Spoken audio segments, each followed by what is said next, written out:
The hour 10:15 have arrived. We'll call the House Tax Committee to order when we have a quorum. We will start with the first bill on the agenda. Representative Bennett, if you could please come forward with your witnesses.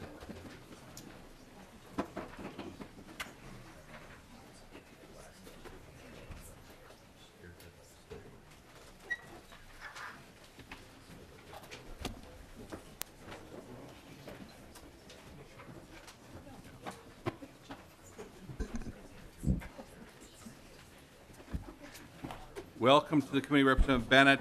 We have not officially been called to order, and I'd also like to announce on this bill, actually this bill, members, is sitting in the property tax division at this point, so we will not be taking any action. There's an amendment. We will not be taking action on the amendment that's in your packet because we do not officially have the bill before us, but we have our testifiers that have come up from the fine city of Albert Lee, home of the Mighty Tigers, and Mayor Peterson from Blooming Prairie, home of the Awesome Blossoms, I believe, if I remember correctly. Awesome Blossoms? You right? got it. You got it. All right. So with that, we do not actually have the bill before us, as I said, but we do want to take the testimony. So when we do have the bill before us, we will be enlightened as to what Representative Bennett is trying to accomplish here. So with that, if you could please present your bill, Representative Bennett. Thank you, Mr. Chair, and the Tax Committee. Thank you for allowing us to speak before you, and appreciate you getting this in so that our testifiers don't have to come up twice. That's helpful. I'm Representative Peggy Bennett, by the way, 27A, and I'll just kind of tell you briefly what that amendment is so that you can understand it, and all it does is clarify the definition of medical facility for this bill. Just makes things a little more clear in this area. So, that's what the amendment does, and again, Correct. Members, we will not be acting on that at this point, so please proceed. All right. Why don't you present the bill as it would be amended? Thank you, Mr. Chair. So this bill is inspired by the Jobs Z type principles in trying to entice or incentivize, in Jobs Z case, businesses to come to various communities. This bill would try to create incentives for healthcare facilities, healthcare providers to come to rural areas. What it involves is a statewide property tax levy abatement. It would also exempt from sales tax for construction, sales tax, office equipment, and from what I understand, healthcare type things are already exempt from the sales tax. And it would also involve local property tax exemptions. For a facility to qualify, if located in, they need to be located with a federal designation of a medically underserved area. It cannot be in the metro area. A local government needs to create a resolution stating need, and both the county and city of that local area would need to approve property tax abatement for at least 15 years. And then the state property tax abatement and sales tax abatements would also be for 15 years. Mr. Chair and committee, this bill is addressing something that is huge. And I want to say the importance of the what in this bill is important, but the why is even more important. And the why is what's driving this in our rural areas. We have a crisis going on in rural Minnesota with access to health care and also health care affordability. And that is why my two testifiers are here. I have Chad Adams, who is the city manager for Albert Lee, and I have Mayor Harold Peterson, who is the mayor of Blooming Prairie. And Mr. Chair, if you're okay with this, I would like them to speak a little bit as to the why, what is driving this bill. Certainly. Thank you, Representative Bennett. Before we do that, I'd like to introduce a class from Burnsville High School, I believe. Oh, my gosh. They're not the Tigers, are they? No, it's the Blaze. The Burnsville Blaze? Bashir, why don't you tell that? Why don't you? Yeah, we're Assistant Representative, what's your, Bashir. Oh, my name's Bashir. Bashir, yes. He's advising me on how to vote today. Okay. What is your team name? Oh, Blaze. The Blaze. Yep. The Blaze. Okay, sounds good. So welcome, Burnsville. We're glad you're here.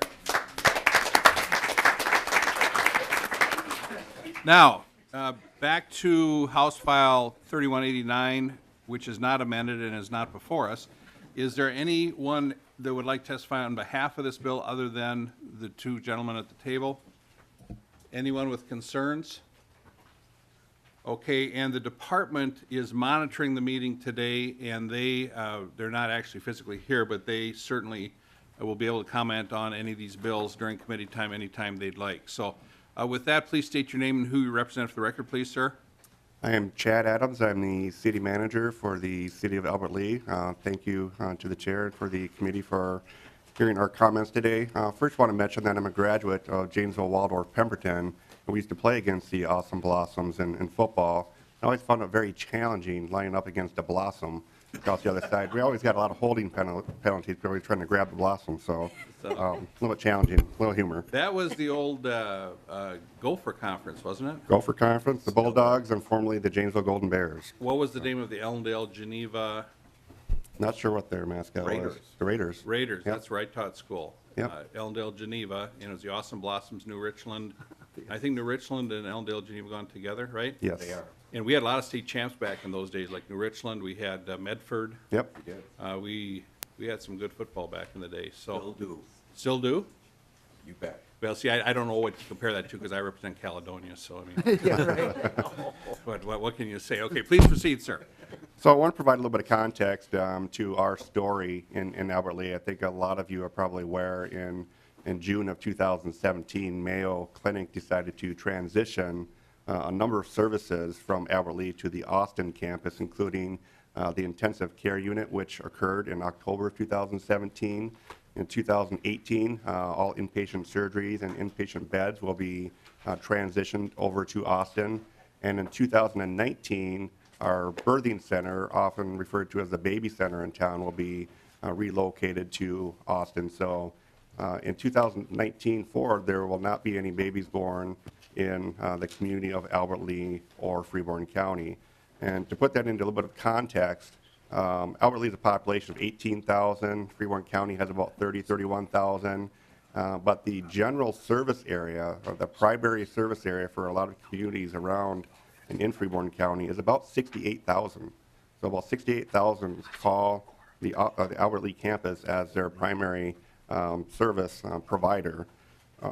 We are in Freeborn County. We do have an underserved area, a shortage of healthcare physicians. We are designated as a FQHC, which is a Federal Qualified Health Center, which warrants and states specifically that we have a shortage of providers. So this bill specifically will provide additional tools in the toolbox, and the city and county have collaborated frequently over the past couple of years on tax abatement, which would have to be the trigger for this to provide for economic development assets in the community. And health services right now is number one on our radar and is our number one priority and has been for the last several months. To put some other things into perspective, there are some communities in Freeborn County with these transition of services that will take 45 miles for them to get to the nearest birthing center in the future. Think back here the last 48 hours where we had an ice storm and snow. That doubles the time it would get to one of those birthing centers. That's a long time. So we are looking at opportunities and tools to gain back some of those service providers, hopefully with Mayo or potentially outside entities other than Mayo. We would support the tax abatement at the city level. I believe that the county would as well. We think that the state general tax and the sales tax components of this bill will also be of great assistance. We also feel that there's a number of other things that we have to do as a local community. And those are things that we are doing right now in talking to other health service providers on what it would take to get some of these services back, maybe possibly through an alternative service provider, while we're still trying to work with Mayo at the same time. Really believe this is going to be a great asset for greater Minnesota in general. And we've done a feasibility report in December of 2017 that demonstrates that we have the population base and demographics to support these type of services in a full service acute care hospital. So we're continuing to work with our local representatives and whoever we can to sustain services in the future. Thank you for your time. And thank you very much. Any questions for Mr. Adams, City Manager of Albert Lea? Okay, then if we'd go to the Honorable Mayor of Blooming Prairie, Mayor Harold Peterson. But before we do that, excuse me, we have a quorum. I'll officially call the meeting of the House Tax Committee to order. Representative Marquardt moves the minutes of Tuesday, March 6, 2018. Any additions or corrections? All in favor, say aye. Aye. Opposed? Motion prevails. Thank you, Chair Marquardt. Okay, so with that, let's go to the Honorable Mayor Harold Peterson of Blooming Prairie for your testimony, sir. Thank you, Chairman and members. My name is Harold Peterson. I go around by the name H. Everybody named Harold has a nickname, and I've chosen just the letter H. It's my pleasure to speak to you today about this issue. Blooming Prairie is a small town in Representative Bennett's district, and so I'd like to speak to the issue of the health care providing in our smaller town, and it's quite different than the Albert Lee story. I've seen a big change over the past 30 years in health care providing in Blooming Prairie, and you may see this story in every other small town.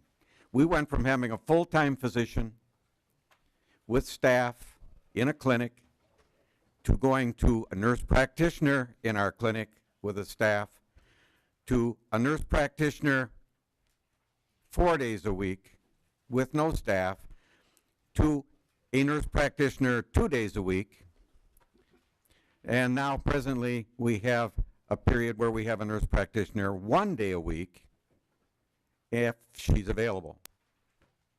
And you've got to understand that that's really not primary health care, because you don't know if there's going to be someone there or not.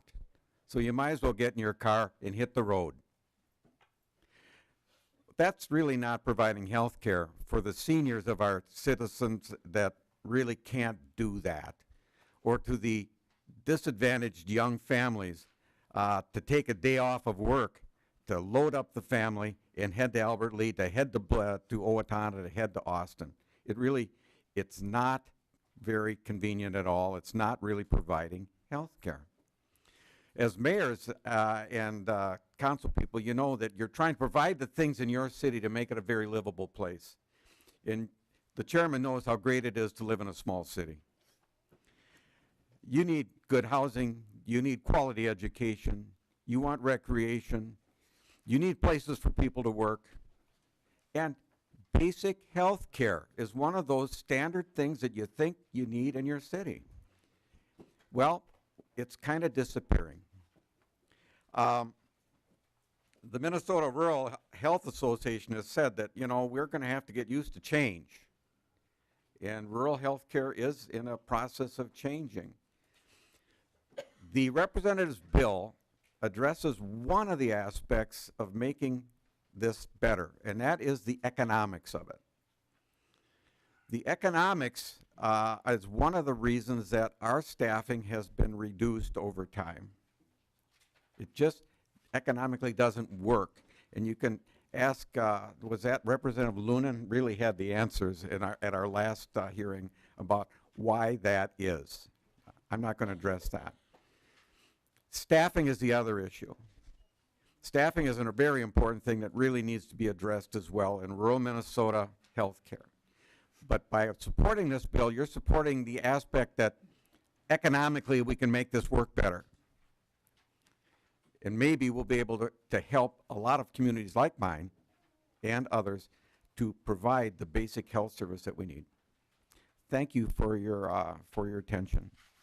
Thank you, Your Honor. Any questions for the mayor? Representative Grunhagen. Oh, thank you, Mr. Chair. Yeah, I support this bill. I'm also from a rural area, and I've talked to the heads of both my hospitals in my area, and they both are barely hanging on. And one is a critical access hospital. And so this stress is all across the rural area. It even affects the metro area, in my opinion. But I think that, you know, one of the keys to understand is that Medicaid and Minnesota Care reimburse doctors and hospitals at about 27% of cost. So the more government health, now Medicare does a little bit better, but the more government health care we have, the greater the stress on medical providers. And we need to, you know, in the past, we've had a vibrant private health insurance industry, which reimbursed doctors and hospitals at a rate that they could actually make money. The problem is that has shrunk dramatically, and medical facilities, when they lost money on government health care programs, used to cost shift their losses over to the private health insurance, and of course your rates went up faster, okay? But I think we all have to come to grips with the fact that expanding government health care, whether Medicaid, Medicare, or whatever, is going to further cripple access in our health care facilities. You might have a card that says you have health care, but you're not going to have the access, and you're experiencing that. Now, this bill will help some, but until we reinvigorate the private health insurance market, both group and individual, we are going to continue to see this. I believe it can be done, but Obamacare and MNsure have to be repealed. We have to quit this huge bureaucracy of micromanaging doctors and networks and return to a private sector competitive market. There isn't a question. I just wanted to make that statement, Mr. Chair. Thank you. Thank you very much. Chair Carlson. Yeah, Mr. Chairman, I just have a question maybe of the author or any of the testifiers, but as I read the bill, it clearly screens out the metropolitan area, and I'm supportive of the direction of the bill because I think our small towns, rural areas have a real issue. But when you're screening out the entire metropolitan area, I'll just comment that, for example, I represent a part of Hennepin County, and there are underserved neighborhoods in Hennepin County. There is rural Hennepin County. Anoka County comes in and just touches on the metropolitan area, and much of it, if you look at it geographically, is rural. And I haven't heard from anybody in the metropolitan area as a provider that's raised that question, but as I read the bill, I suspect there are some issues. When I used to chair what we call the Model Health Committee, one of the big issues in some of the lower income neighborhoods was getting healthcare facilities, healthcare providers to come into some of those neighborhoods. So I only point out that as important as the bill is to help the rural areas, there perhaps are some areas in the metropolitan area when you screen out all 7 counties that also are underserved. And when we're listing here on the bill, not just hospitals, but other healthcare facilities. I know on the north side of Minneapolis, where I used to teach, they had a real problem getting some dental facilities in on the north side, and in the end, it was the U of M that provided a dental clinic on West Broadway in North Minneapolis to meet a huge need. So that's my only point. I compliment the bill and what it's trying to do for Greater Minnesota, but it perhaps could be looked at to be a little bit broader, is my point. But thank you.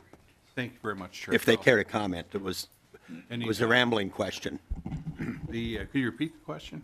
Well, the question basically was, why are you screening out the metropolitan area when there perhaps are some underserved areas, because there are rural parts of our counties as well as some low-income neighborhoods that have had to struggle with getting healthcare facilities to locate. Mr. Adams? Yes, I'd like to add one of the things I forgot to mention. I don't know if the intent is to exclude the metro area specifically, but what's very unique to southeast Minnesota and a lot of other greater Minnesota areas is the cost of health care in general. There have been reports put out by the state of Minnesota, other studies that demonstrate in southeast Minnesota, our health care costs are about 25% higher than the average in the state of Minnesota. And the same thing applies to the health insurance costs. So that really impacts employers and employees and has a negative economic impact on the rural and greater Minnesota areas of the city. So I think that's a point that should be noted as well, too, what the various different cost and health insurance costs are throughout the state of Minnesota. Thank you. Any other questions for the author or the 2 testifiers? Would you like to wrap it up, Representative Bennett? I would. Thank you, Mr. Chair. And Representative Carlson, I think you bring up some good points, and I certainly would take that into consideration. Right now, though, what my biggest target is just the huge crisis that we are seeing in rural Minnesota with both access to health care as well as affordability. And this is as Mr. Adams said, it's a small tool in the toolbox that would hopefully allow some communities to entice some healthcare providers to come to these rural areas, whether it's a smaller clinic to, a full hospital, a birthing center, or so on. I think this is something we need to address. And obviously, the bigger picture is huge. It's not part of this tax committee's area, but it's something as a legislature we really need to address that, and specifically for rural Minnesota, but also the metro area. Just as a final note, I want to say that those of you from the metro area, and I did mention this in the Property Tax Committee, you might think, well, 20 miles isn't a big deal to drive to your doctor's appointment or to drive to have a baby, and in some cases it's 40 miles. But when you're in rural Minnesota, it is completely different. And I have kind of a good vantage point as somebody who lives in rural Minnesota, but also part-time lives up here in the metro area, and I can see the differences in travel.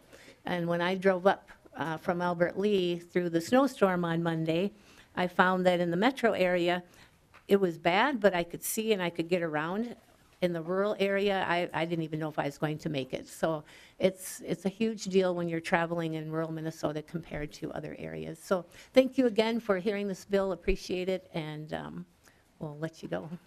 I want to thank you, and again, members, we don't officially have the bill before us, but Representative Bennett, as soon as things started to develop this last summer and fall, you contacted me right away to get some things moving here, and I think you put a very good bill together here up to this point, so I thank you for that. And also to the mayor of Blooming Prairie, is Crage Ford still in business? You bet. I bought my second Ford F-150 there in 1981.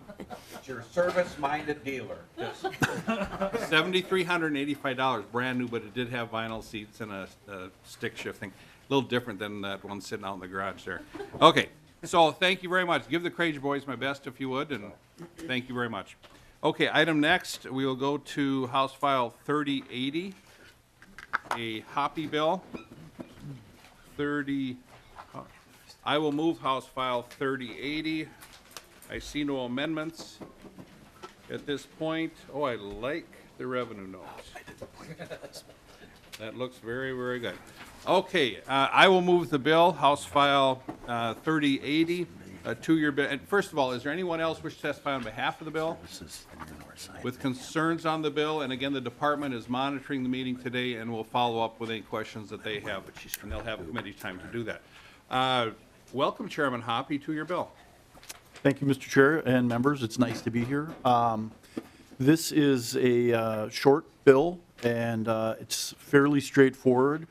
What happened is, whatever it was, 6, 7, 8 years ago, when the Professional Golf Association was talking with the state of Minnesota about trying to get a golf tournament here, they were told that they couldn't have an exemption on sales tax on the tickets because that's something the state of Minnesota didn't do. And then during the Super Bowl recently, they read in a newspaper somewhere that the NFL got a sales exemption on the tickets. So the PGA said, in the interest of fairness, they would like to have that same exemption should there ever be a future professional golf tournament here. And I think in the bill, they list the number of tournaments. It doesn't specify a location. And I think certainly if the USGA or another golf association wanted to add a tournament or bring something to Minnesota, that's probably something that either would be covered here or could be added later. The staff that drew it up, that wrote the bill, I think looked at Chapter 297A.68 Subdivision 9 on page 1179 and copied the language of that, which is the language that the NFL had in the bill for the Super Bowl, which was originally put in, I'm not sure which year, 1990 or 91, but as a precursor to the 1992 Super Bowl. We took that language and then added the names of any potential future golf events, and that's the bill, Mr. Chair. Thank you very much, Chairman Hoppe. And again, I didn't see anyone wish to testify for or with concerns on the bill from the audience, so we'll go right to member questions. Member questions for the author. think it's pretty straightforward. Chair Marquardt. Thank you very much, Mr. Chair. First of all, I was looking at the authors of the bill, and I was not asked to be on the bill. I was wondering, did you have to have a certain golf score to be able to get on as an author on this bill? Chair Hoppe. I mean, I feel a little slighted. I do golf. My score's not very good, but I don't know if there was a cutoff there. Mr. Chair and Representative Marquardt and members, I can assure you, your golf scores are better than mine. There was no slight intended. Chair Marquardt. Thank you very much, Mr. Chair. A serious question.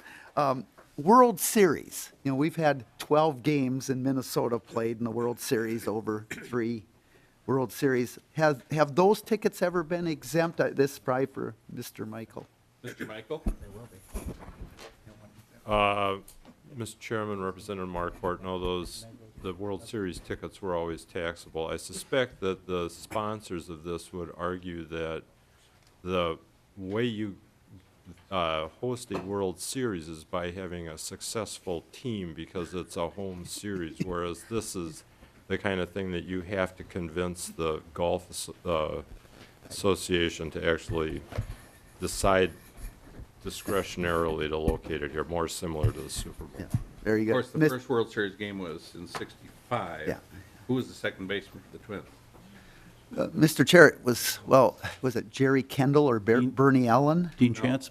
Who was Frank the shortstop? Willisey? Frank Willisey. Frank Willisey. Who was the shortstop? Well, that was the MVP that year, Mr. Chair, Zoilo. I think he's had the lowest batting average in history for someone that was the MVP. I think you're right, Mr. I Chair. think so, but. Yeah, but but so, okay. so Okay. one more comment then, Yes, Mr. Chair Chair, if I Marquardt, get, yes. I do support this, because, you know, if we can provide this benefit for the NFL, which is about a $15 billion operation, you know, this is the same type of thing to, you know, in the Ryder Cup, I think it showed 200 to 250,000 people coming. I mean, these are the Super Bowls for golf. And I think, you know, if we're trying to attract, and I don't know how it's going to work for the Final Four, if there's going to be an exemption there too, but I mean, I think what's fair is fair, and I would support if there is an exemption for the Final Four, which is going to be next year, but I do support this. I think if we're doing it for one major sporting, you know, sport, we should do it for these two. And I understand what Mr. Michael said, it's different. You're trying to attract a game versus by doing well, you get this home field advantage, so Thank you, I'm in Chair support. Marquardt. Chair Drazkowski. Thank you, Mr. Chair. Well, this bill brings kind of an interesting discussion, you know, because Representative Marquardt, I think the argument that the different professional sports should be similar is compelling. However, the question maybe we should ask is, should we be doing this at all? And maybe the other answer is to, another bill would be to remove the exemption for those other sports. And as we're looking forward to tax conformity, members, the more we do these special carve-outs for different groups, regardless, we're going to have less ability to do the good job we need to do on tax conformity. So anyway, thanks for the discussion, and I just wanted to point out there's another way to do it, and that would be to remove those other exemptions, and they'd all be treated the same. Thank you, Mr. Chair. Thank you, Chair Drazkowski. Any other questions for the author?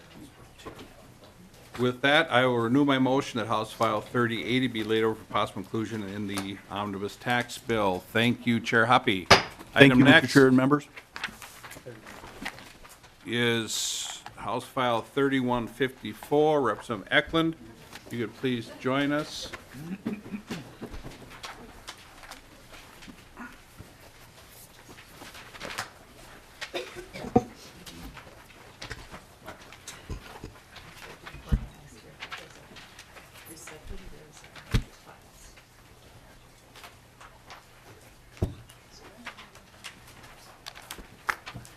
Okay, Chair Carlson moves House File 3154. I see that there are no amendments. Is that correct, Representative Ecklund? That's correct, Mr. Chair. Okay. Thank you very much for that. Chair Carlson moves the bill. Please present your bill, sir. Thank you, Mr. Chair, and as we talk about this, the page will be sending around some treats. My wife likes to bake, but she doesn't like me to have leave cookies at home, so I hope you guys all enjoy them. There's no peanuts or anything like that, but there are sugar in them, so. Okay. Okay, let's get situated here. We don't want to be distracted when we hear the bill, so. Usually start with the chair. No, today, start with Chair Carl. Start with Chair Carl. Oh, you're recognizing seniority today. You know, this whole seniority thing, I like it a little better every day that goes by. It just gets a little better. I would agree. Yes, That's- yes, okay. We concur. So with that being said, let's start off, if you could please present your bill, sir. Thank you, Mr. Chair and members. Thanks for having us here at the committee today. So this bill is a result of a bill that passed last year on a snowmobile club exemption, and I had some cross-country ski trails associations contact me to be allowed the same exemption for nonprofit cross-country ski groups on equipment purchases. So it's basically the same bill as was passed, I believe, in last year's tax bill for the snowmobile clubs, and it's to help them qualify a club from either sport must have received a state grant and aid maintenance and grooming grant from the Department of Natural Resources in the current year or in the previous 3 years. And with me today, Mr. Chair, members, I have former State Representative Darby Nelson to talk about this bill a little bit and the importance for his club. And there's also 5 or 6 letters of support in your packets that were passed out today, Mr. Chair. Now, you do know the fate of the snowmobile club bill. I do know the fate of it. Do you know the fate of it? No, I assumed it passed last year, Mr. Chair. It didn't. Oh, okay. But I know you and I were no on. bearing on this bill whatsoever. It's a great, fine piece of legislation with a great author and didn't make the final cut. So, that being said, Representative Nelson, what area did you serve? Excuse me? What area did you serve? Anoka, Champlin, those are the places where I represented. What years? 1981 or 82, I think is where I came in. Okay, so you served with Representative I Carl. was going to say, Mr. Chairman, there's at least one member that served with him still here. Awesome. Yeah, Representative Murphy. No, but I mean in the. In the text, Yeah. okay. Okay, Representative Nelson, please provide your testimony. Excuse me. Again, my name is Darby Nelson, a member of the Minnesota Nordic Ski Association Board, which is the statewide cross-country ski advocacy organization that provides the sport for cross-country ski clubs. I think it's very important that we do that. In terms of just equity, we got a number of other organizations that do not have that are not treated the same way as cross-country, and I'm not sure why that ever happened, but it certainly did. And we're just asking for this bill that would allow us to have a little bit better equality, I guess, between activities in various parts of the state. Let me just take a look here.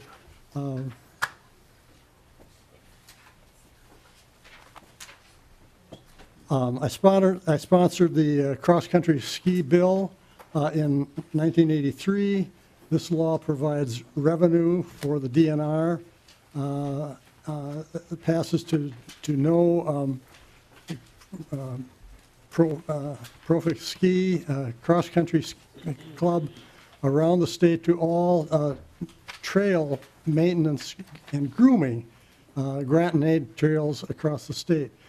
The equipment needs and purchased, maintained, and along with the organized clubs. Snowmobile clubs do the same kind of work, have the same well-deserved sales tax exemptions, and that's been going on for a number of years. It's now time for nonprofit cross-country ski clubs to have the same benefit, and that's all we're asking for. Just make it equity. Thank you. Thank you, Representative Nelson. Any questions for the testifier or for the author? Chair Carlson. Yeah, Mr. Chair, and I would just point out, some of you may recall, I had a bill a couple of years ago that was trying to provide equity. It was for an Olympic training facility initially, and a nonprofit. And if we go down this road, I may want to raise that question again. The cost on that one was virtually negligible, like this one, very small amount with the revenue note, but like sometimes happens, there were other groups that wanted to be included, and that brought the cost a little bit higher, but we were also trying to bring about some equity, in terms of how we treated the taxes on, and it also involved some skiing, by the way. It was, so what do they call that when there are 3 or 4 different events is what they were training for the Olympics?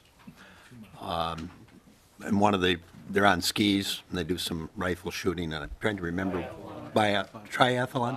Biathlon, okay. Triathlon's what I prefer. You can tell that I was, that I wasn't engaged in it, but at any rate, I think you bring forward a good point about equity, but there's still at least one other area that needs some equity treatment as well. But thank you, Mr. Chairman. Thank you, Chair Carlson. Any other questions for Representative Nelson or Representative Ecklund? Representative Slocum. Thank you, Mr. Chair. Representative, thank Joan. She did an excellent job with those cookies. And any Ecklund bill with cookies, I'm for. It's hard to argue that, Representative Slocum. It is. Okay, any other questions? And please thank your bride from the committee. They were delicious. So, okay, with that, I will renew my motion that House File 3154 be laid over for possible inclusion in the omnibus tax bill. Thank you very much, Representative Ecklund, Representative Nelson. Thank you, Mr. Chair and members. Okay, we're now very fortunate today to have House File 884 before us, Representative Liebling. And I will move House File 884. Now, are the two, okay, we'll wait till she gets here. Welcome to committee, Representative Liebling. We have an A2 amendment, we have an A1 amendment. Those are both your amendments? Yes, Mr. Chair, the A1 comes from the tax staff, just updates the bill with dates, and also because the underlying statute was changed, so it doesn't change the substance, it just updates it to, for this year, basically. Okay, any discussion from members? All in favor, say aye. Aye. Aye, opposed, motion prevails. To the A2 amendment, Representative Liebling? And then, Mr. Chair, the A2 amendment is, it deletes part of the definition of massage therapy in the bill, and the reason we're doing this is that we need a definition of massage therapy in the bill for the Department of Revenue to know who this would apply to, but massage therapy and the definition of it is kind of a sensitive topic among practitioners, and people saw this and thought we were trying to do something funny with the definition, and this is just sort of to make it more comfortable for some practitioners who are made nervous by seeing a lot of definition in the bill. So we think by just taking out these two sort of further explanatory paragraphs, it just makes it a little cleaner. Thank you. So I will move H0884A2. Any discussion? Here, any discussion? Representative Wills? Mr. Chair, did we move the bill first? Yes. Okay. That was just my concern. Thank you. Yeah, I did. Okay, so I will move the H0884A2 amendment. Discussion. All in favor say aye. Aye. Aye. Opposed? Motion prevails. We now have the bill as amended before us. Representative Liebling, to your bill. Thank you, Mr. Chair. Thank you, committee, for hearing this. I really appreciate that.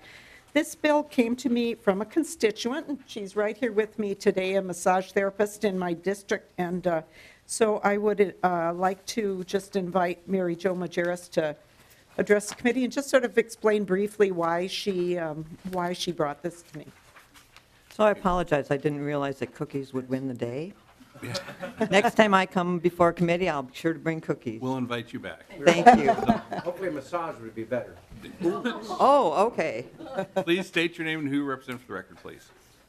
My name and what? And who you represent. Just say who you Oh, are. Mary Jo Majerus. I represent myself, I guess. Welcome to the committee. So I have a question. Do any of you know when and why massage came to be taxed in Minnesota? I'll defer to Representative Carlson. I didn't hear the question, Mr. Chair. When did massage therapy become taxed in Minnesota? Why? And why? I don't recall. I recall a lot of things, Please but not enlighten that the one. committee. All right. It happened in 1987. It was one of what was called the 1987 services. In that year, there was a fairly large budget crisis, and to help address it, a number of services were added to the sales tax law.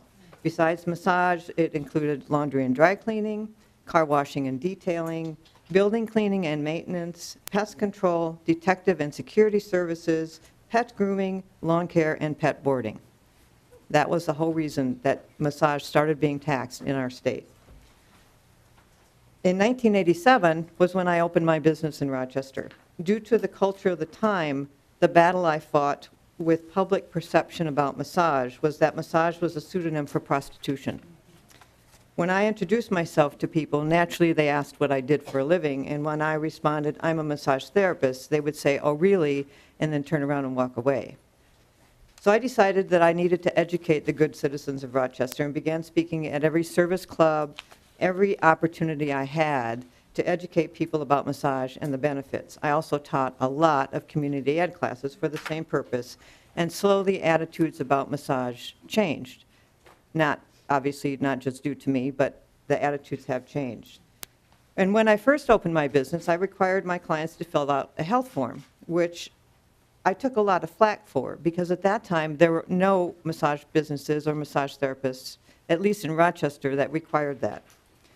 Now when people come to Healing Touch Spa, which is my business, they expect to fill out a health form, and it's unusual to find a client who has not had a massage before.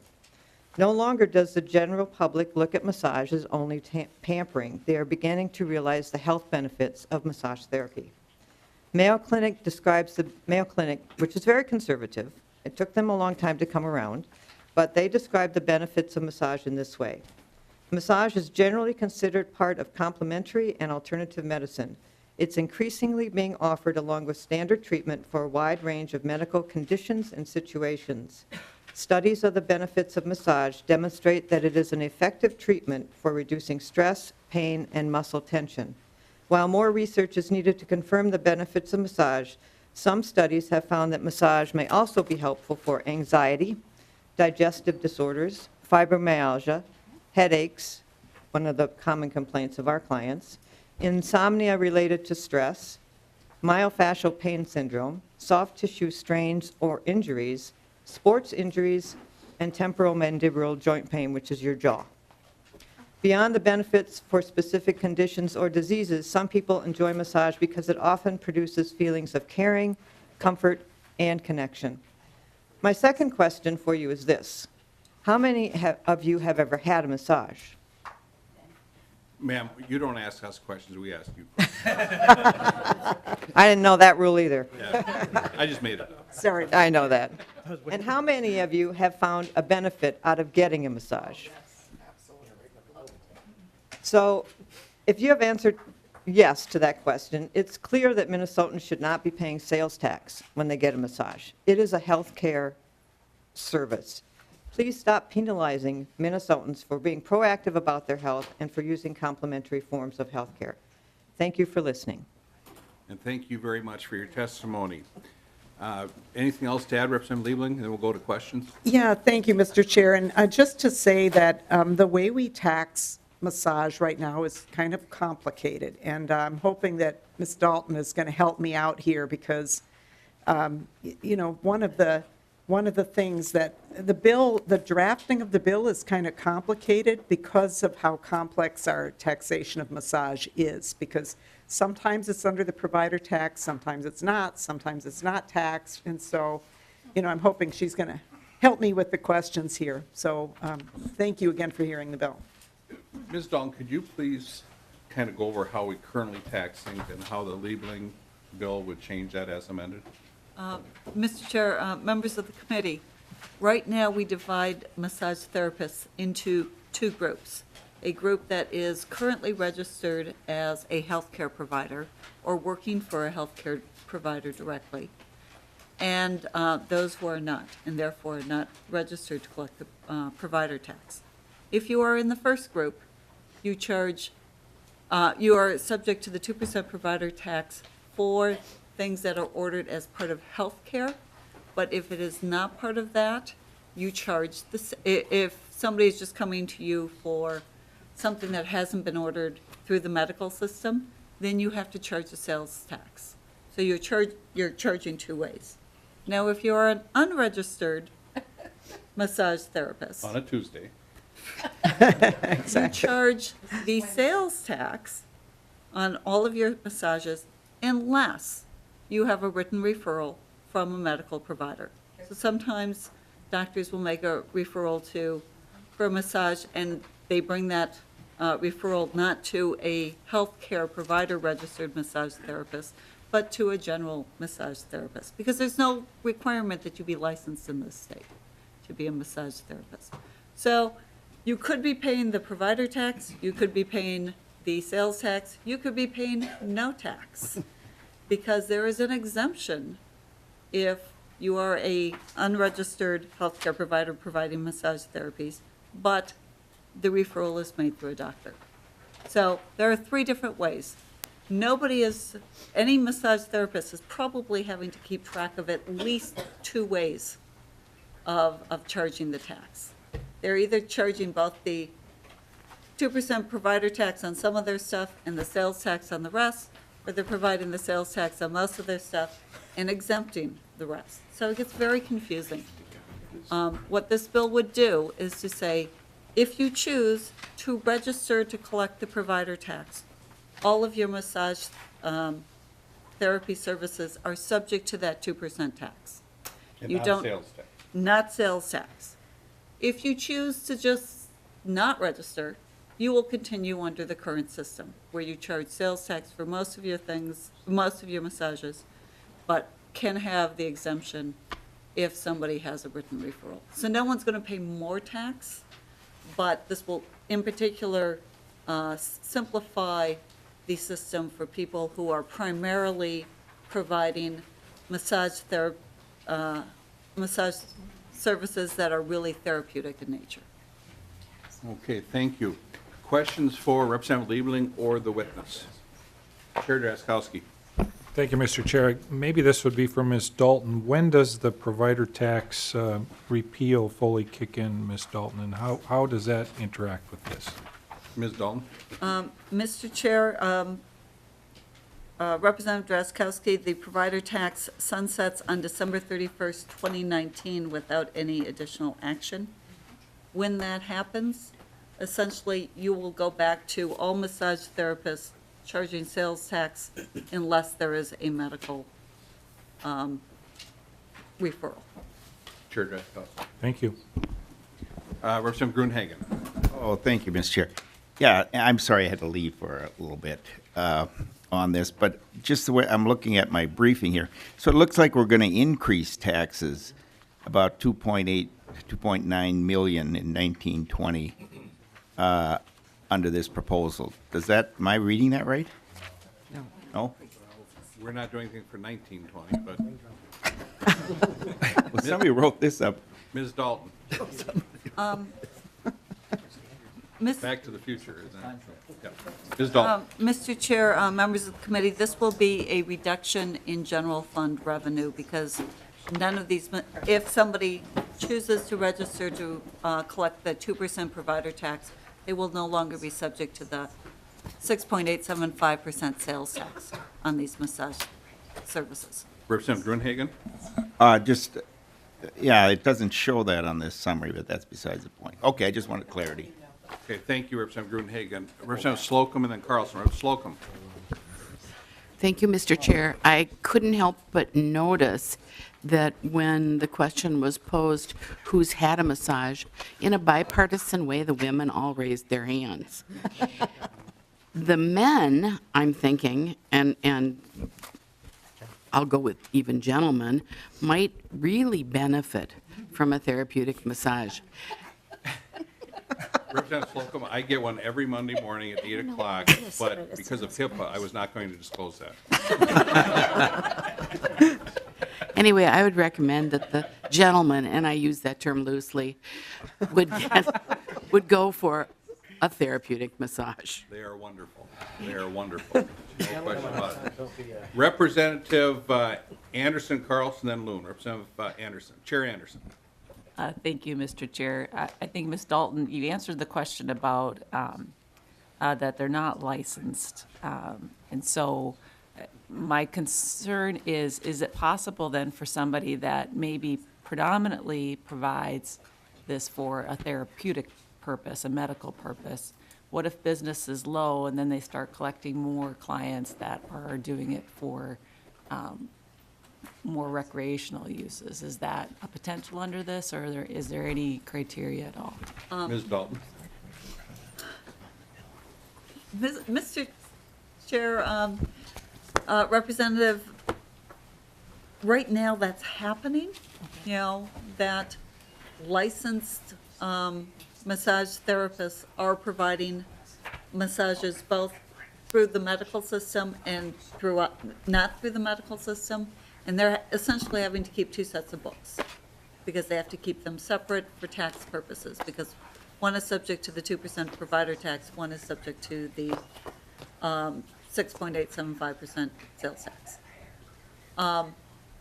Will there be more people that will register? Yes, because right now you have to meet the definition of a medical provider, and that's a pretty structured definition that does require you to essentially work with the medical community or be part of that medical community.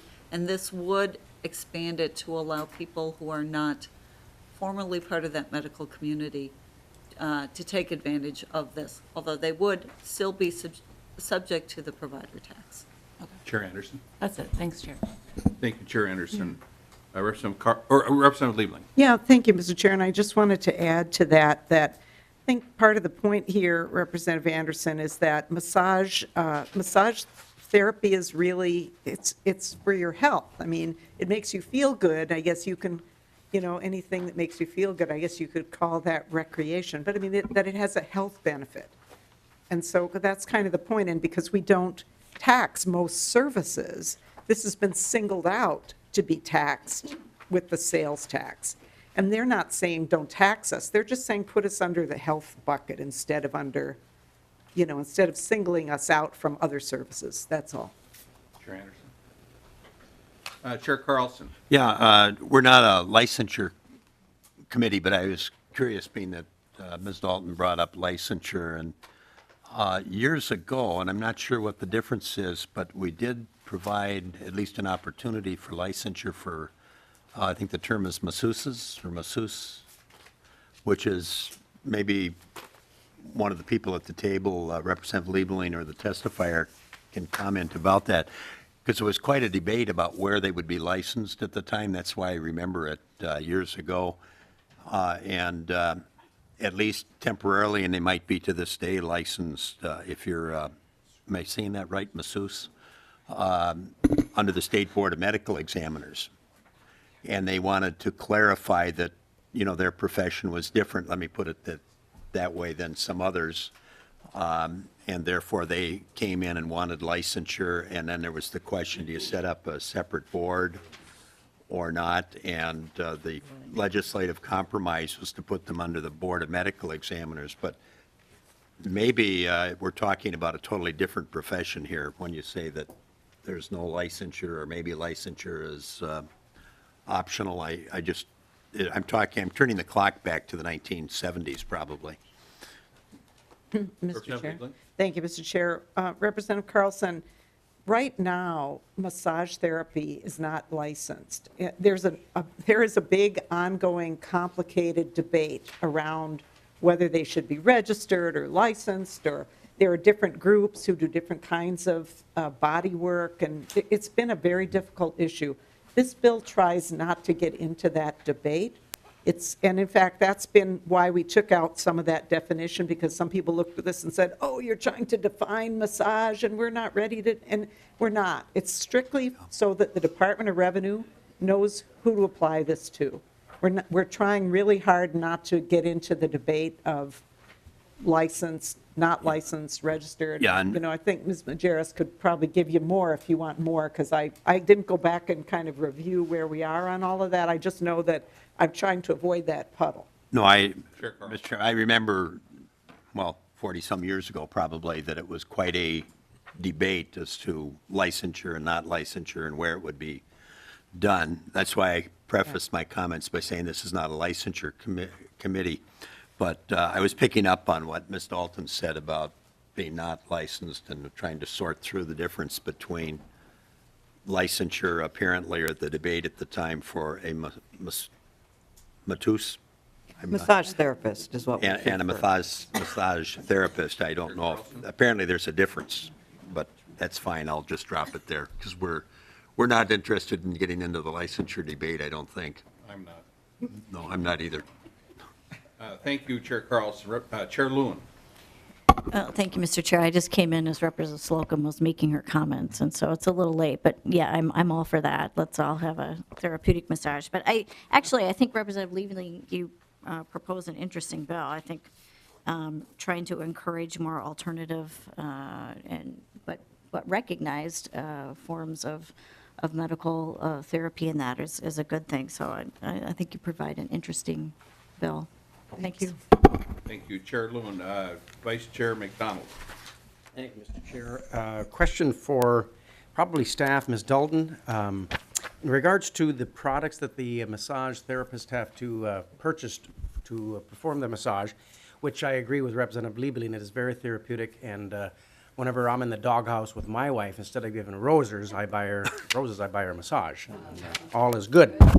So, I will, thank you. Okay. All right. So, but it is very therapeutic, and certainly I like your bill, but when the massage therapists have to purchase the products, such as the oils and salts, et cetera, are they sales tax exempt at that point or not? And then a follow-up question.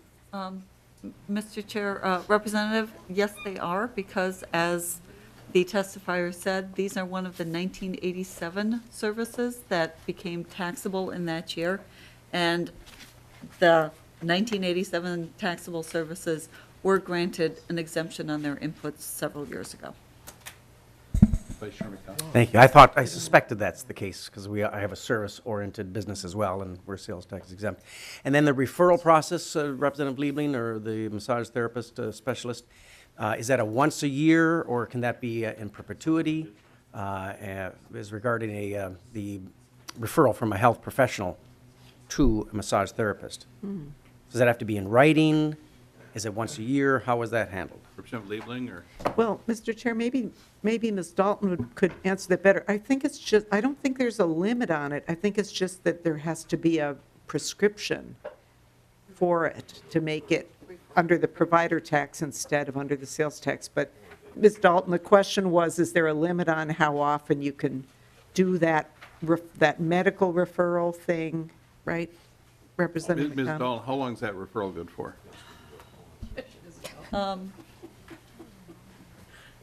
Mr. Chair, Representative, I don't know. I mean, this is beyond my bailiwick. All I know is that it requires a written referral, that if there was somebody here from the department, they might be able to say, you know, what type of written referral they require, but I just don't know. Or Ms. Majerus can answer, I think. Ms. Majerus. It's my understanding it just has to be written. I don't think that there is a specific limit as to how many. It's what the doctor recommends. Okay. Vice Chair McDonald. Very good, thank you. Okay. Other questions? Representative Wills. Thank you, Mr. Chair. So I'm just trying to follow the mechanics here and listening to this discussion. So my understanding is if this bill were to become law, then rather than the massage therapy services that are currently subject to the 6.875% sales tax, all massage therapy services would be subject to the 2% Minnesota Care Healthcare Provider Tax. So in that sense, if you're already paying the sales tax, you're going to see a tax reduction or a tax cut.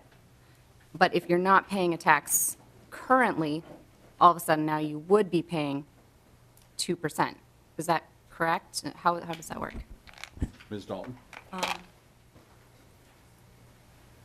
Mr. Chair, members of the committee, actually, that is correct, because right now, if you are not going to a registered healthcare provider for your massage therapy, and you have a written referral, you are exempt from the sales tax, but because you are not, the service is not being provided by a recognized healthcare provider, you aren't subject to the provider tax. Yes, I'm sorry.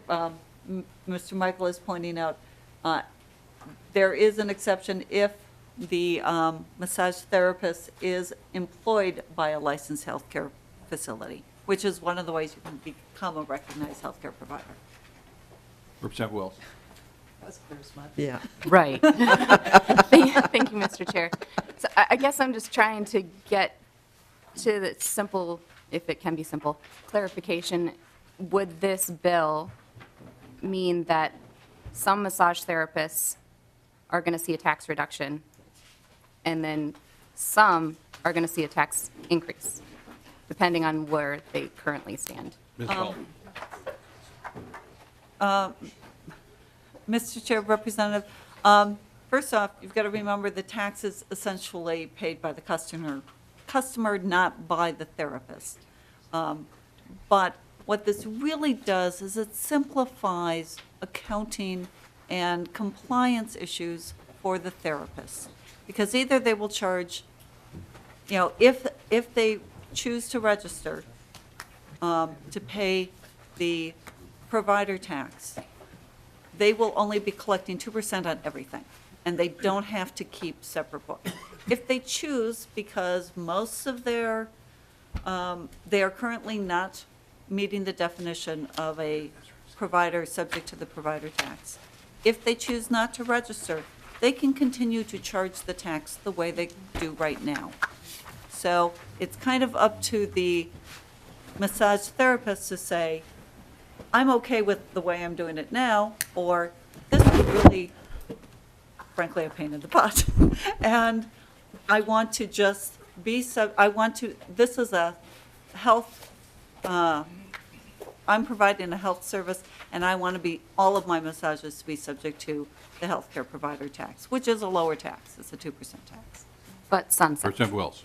I'm sorry, Mr. Chair, but it does sunset, so that would create a new problem when that happens. Ms. Dalton. Mr. Chair, Representative, that is correct, but absent this bill, that same problem is going to be created. Because as soon as the provider tax goes away, massage therapists are going, all of them, regardless of whether they're registered or not, are going to fall back into the current system if the provider tax goes away. Representative Wills. Thank you. It's just a lot to think about and a creative approach, so I think Well, maybe look at needs the a little author, more they're consideration. creative. Thank you.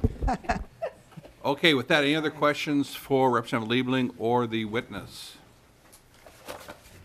Okay, I will renew my motion that House File 884 as amended be delivered for possible inclusion in the omnibus tax bill.